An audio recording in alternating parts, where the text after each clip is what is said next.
Mangutana ta sa ato ang mga viewers and listeners kung mutuo ka ba nga mas daghang Pilipino ang pro Marcos kaysa kang pro Duterte. Kuyawa, lisod na to bago na. Lisod?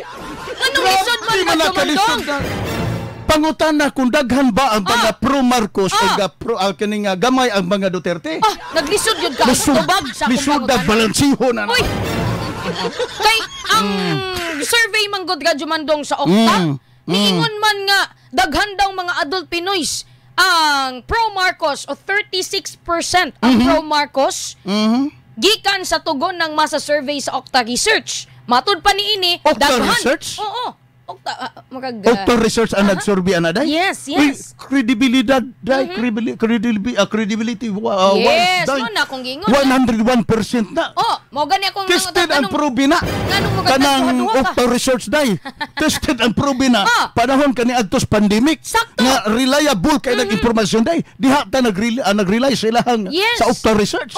Unya ingon sa research sa Jomandong nga daghang supporters ni Marcos ang nag-ingon nga pro Marcos na 36% dito sa Luzon ug Visayas area. Unya kabalo ka pilang porsentos pro Marcos? 18% lang.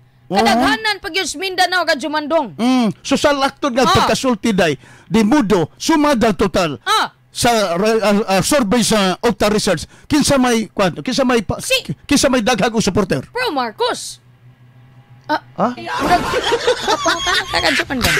Ngatol ka Jomandong. Okta Research tinuod ang nagsurvey na. Okta Research mo gani ingon. Pagsurvey ba? Sigurado ka nga Okta Research na. Okta Research ka tugon ng masa. Na resulta sa ilang survey, mas daghang supporters karon ang mga Marcos sa sunod nga sa mga Duterte. Sakto ka Jomandong. January 25 to 31, 2025 sa 1,200 respondents nga 18 years old pataas nationwide ang ilang respondents. Abi na kong napay tubig ako ang kasa ba.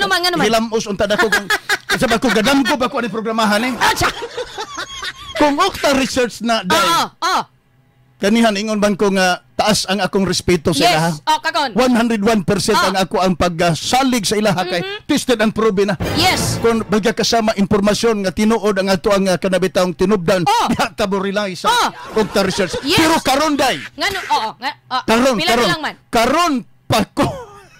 Karon pa ka magduha-duha sa ilahang sa resulta. Karon pa ko bagya kasama maingon nga scammer bang po day ning Okta.